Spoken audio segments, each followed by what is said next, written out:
In today's video, we're going to be looking at the slow motion capabilities of the Insta360 360 mod. I'll be showing you guys some raw footage of the two slow motion options available and also give my thoughts on where I would use these or if I would even use them at all. So let's start with some specs. When the 360 footage was squeezed into a 1080p format and then upscaled to 4K for YouTube, it still looked very sharp, vibrant, and overall I was very pleased with how the footage turned out.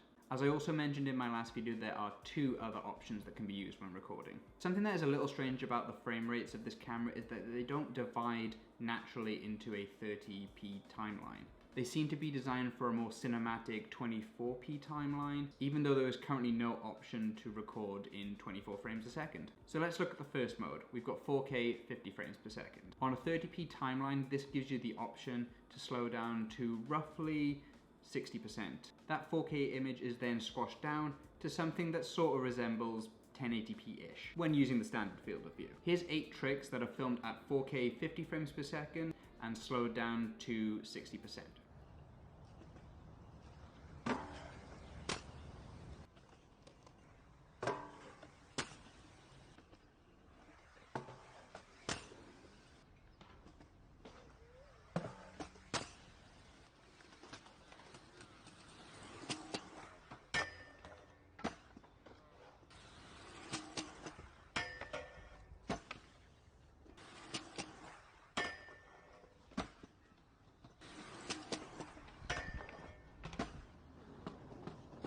What did you guys think? Personally, I think the footage is pretty usable. More than I gave it credit for in my last video, that's for sure. I could have benefited from having the camera a little bit closer to myself and the rail. This would have made the image a little bit sharper in the middle. It definitely has a softer look to it than the 5.7K footage does. Let's move on to the second mode, 3K 100 frames per second. With this mode, you'll be able to slow your footage down to 30% of the original speed. Sadly, when the footage is pushed into a standard 16:9 field of view, it feels like you barely get a 720 image out of it. It's a little bit deceiving because the app does let you render in 1080p, but in my opinion, the results are nowhere near what I would call full high definition. Here's the same 8 tricks at 3K, 100 frames per second, slowed down to 30% of the original speed.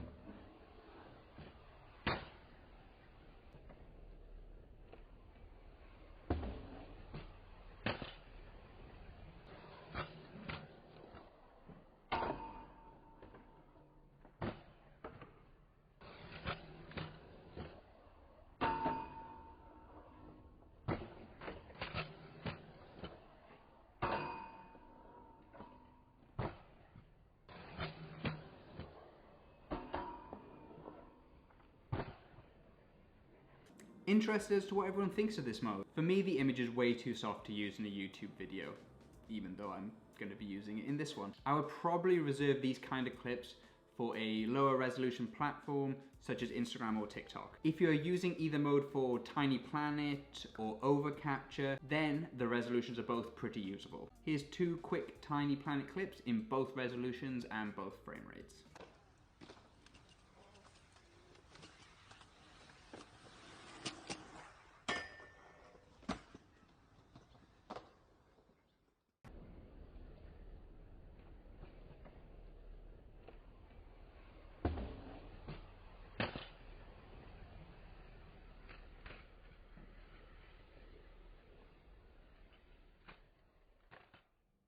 The image is definitely a little bit sharper, but also pretty useless if you're filming with a tripod. Lastly, I'm going to leave you guys with one more clip at 4K 50 frames per second. This time I used a speed ramp rather than slowing down the entire clip. Sometimes slow motion can be overkill, as we all know. Use it wisely.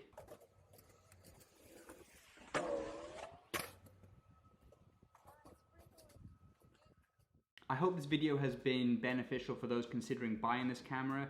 I feel that the Insta360 One has so much value for its price point. Please hit the subscribe button if you haven't already, and don't forget to hit the notification bell, and that way you will be notified of when I drop a new video. Thank you guys so much for watching. Peace out.